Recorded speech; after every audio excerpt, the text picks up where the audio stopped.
Welcome to Tandri Channel. Let's learn together. Bismillah, Assalamualaikum warahmatullahi wabarakatuh. Jumpa lagi bersama Tandri Channel. Kali ini kita akan membahas langkah-langkah analisis komparatif menggunakan uji T1 sampel dengan menggunakan software Minitab. Ya. Misalkan kita memiliki data hasil penelitian, ya. Umumnya uji ini digunakan pada kasus seperti ini, pada penelitian pendidikan. Bisa juga digunakan untuk menguji hipotesis rata-rata dengan suatu nilai tertentu.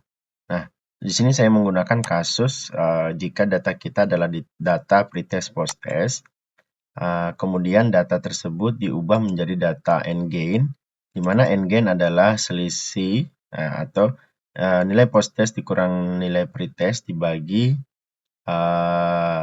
nilai maksimum dikurang pretest. Ya. Nilai n-gain ini menggambarkan peningkatan dari perubahan data dari pretest ke posttest. Ya. Jika datanya positif, n-gainnya positif, maka terjadi peningkatan. Jika negatif, maka terjadi penurunan. Ya.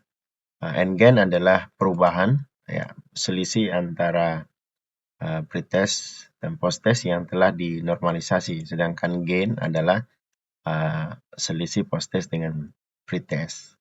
Nah, kita akan menguji apakah data kemampuan berpikir kreatif matematis kita itu secara umum meningkat atau tidak, ya, dengan menggunakan nilai n-gain. Nah, kita copy di sini datanya.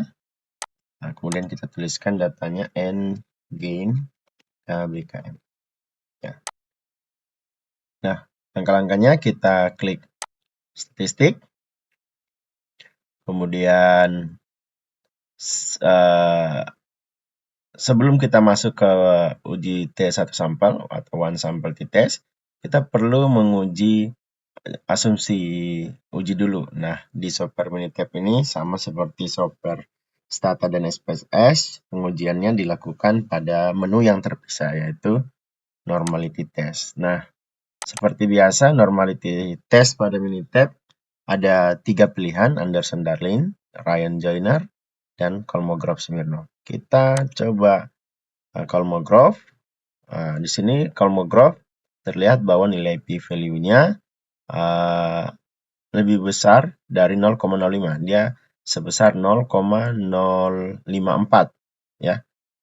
Kalau kita pilih pengujian yang lain, kita coba Ryan-Joyner. Kita lihat Ryan-Joyner menunjukkan 0,100. Ya, lebih besar dari 0,1. Dan ini nilainya lebih besar dari 0,05. Sehingga menurut Ryan-Joyner juga telah berdistribusi normal. Nah, bagaimana dengan Kolmogorov-Smirnov? Kita lihat hasilnya lebih besar dari 0,150. Berarti juga lebih besar dari 0,05. Sehingga data kita telah memenuhi asumsi distribusi normal. Selanjutnya kita melakukan uji T1 sampel. Ya. Kita klik statistik, basic statistik, kemudian one sample t-test.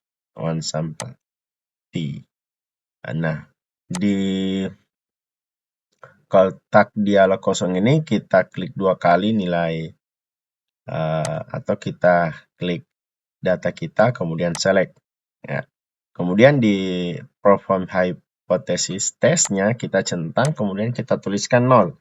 Kenapa 0? Karena seperti tadi, jika data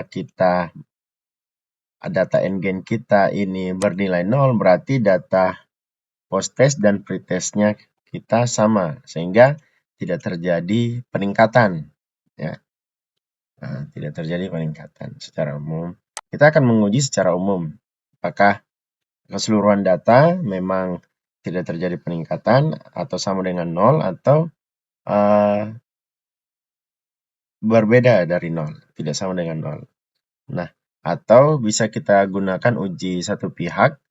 Nah, di sini kita klik option. Uji dua pihak hanya menyatakan apakah rata-rata kita itu sama dengan 0 atau berbeda, ya. Nah, ini hipotesis alternatifnya atau H1-nya atau HA-nya mengatakan bahwa rata-rata kita itu berbeda dari 0. Ya, artinya bisa jadi dia meningkat, bisa jadi menurun rata-ratanya. Atau lebih kecil dari 0 negatif atau lebih besar dari 0 positif. Artinya kalau n-gainnya positif, maka terjadi peningkatan. Kalau n-gainnya negatif, berarti terjadi penurunan. Ya. Nah, di hipotesis dua pihak hanya menyatakan dia sama atau tidak sama dengan 0. Jika kita ingin melihat apakah terjadi peningkatan, kita memilih hipotesis pihak kanan, ya, lebih besar dari. Nah, kita coba yang dua pihak. Kita klik OK. Ini histogram boleh untuk melihat secara visual apakah data kita berdistribusi normal atau tidak.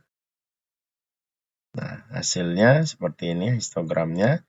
Tadi juga sudah diperkuat dengan pengujian telah berdistribusi normal. Nah, kita lihat uji dua pihaknya seperti ini.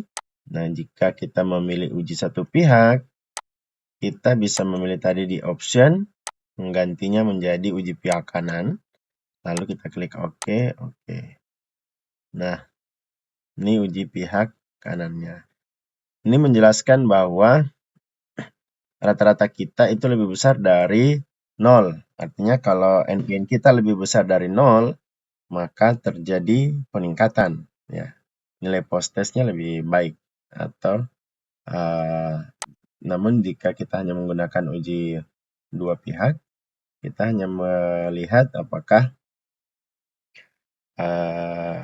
data kita berbeda dari 0. Ya. Di sini kita lihat P value-nya lebih kecil dari 0,05, itu sebesar 0,003.